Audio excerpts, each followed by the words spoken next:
Hello dear children, today we are going to discuss the poem named Rain on the Roof by Coates Kinney.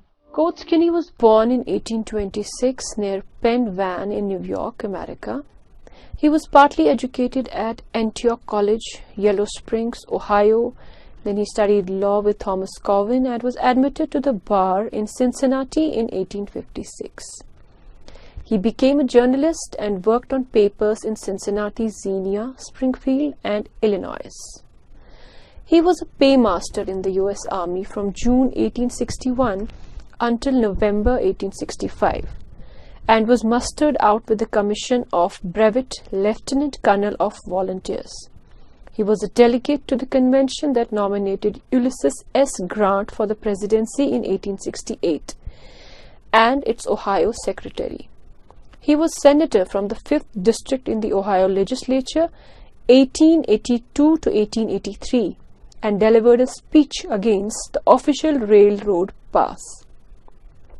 He wrote poetry and his verses were collected in Q, Ka and Other Poems, Cincinnati in 1855 and Lyrics of the Ideal and the Real in 1888. Of his verses, The Rain on the Roof, which was set to music, was the most popular. He died in Ohio in 1904. Now this is the crux of the poem The Rain on the Roof. This is a poem that lauds the healing power of nature's rain, especially when heard from a cozy bed in a lovely cottage. Now, can you imagine when the rain there is rain outside and you're sleeping inside in your house and you hear the raindrops falling on the rooftop? How does it feel? So that's what the rain is about. That's what the poem is about. What the poet felt when he heard the raindrops on his ceiling, on his rooftop. The first stanza tells that it is pleasant to live and sleep snugly in a cottage on a rainy day or a rainy night. The second, that the tinkle of the rain brings dreamy fancies with bright hues of recollection. In the third stanza, the fondest memory of the narrator's mother is stirred before him in all her gentle loveliness by the patter of the rain. So basically, the poem is about the nostalgia of the poet and how he loves the raindrops, their platter on his rooftop. This is the summary of the poem. The humidity of the atmosphere is relatively high as it lingers below the dark skies and the twinkling, shimmering light of the stars forms into roundness of visible source of light. Though the darkness mourns the melancholic spirit of indescribable sadness, the soft rain sets in to compensate it with the spirit of peace for the lonely night at hand. Kinney suddenly realizes how much joy and pleasure of sleep he can attain when his head presses against his pillow to conclude the long day into a good night's rest. He can sleep soundly like a little child in his cottage bedroom and listen to the patter of the soft summer showers overhead on the roof. So this is what the poem is all about.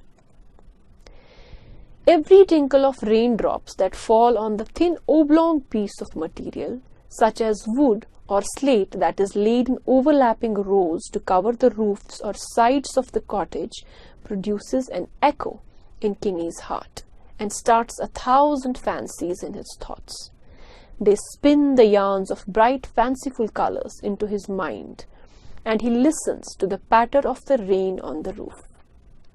In his continual imagination comes his mother to his vivid thoughts, and just like in the early years when she observes all her offsprings in their sleep. Before she leaves them, before the break of dawn, he can see her bending over him as he listens to this refraining melody which is played by the patter of rain upon the shingles of the roof. There is nothingness in art's brilliant and showy musical skills that can work with such a magical charm. The charm that influences one's spirit of purity and the deep fountains of true love from where the holy passions is aroused. The melody of nature that subdues its strain which is played upon the shingles by the patter of rain. So the poet here is listening to the patter of rain on his rooftop, and he is becoming nostalgic, going down the memory lane, thinking about all his memories, his musical, beautiful memories, and his mother. And he is enjoying the sound of the rain. Since this is a poem, there are a lot of poetic devices used in the poem. The main poetic device used in the poem is imagery. Imagery, what is imagery? It is the vivid description presenting images and the ability to form mental images of things or events in the reader's mind. So the poet has used vivid description of things, of his memories, of the rain, and of the sound produced by rain in such a beautiful language that an image is formed in front of our eyes while reading the poem.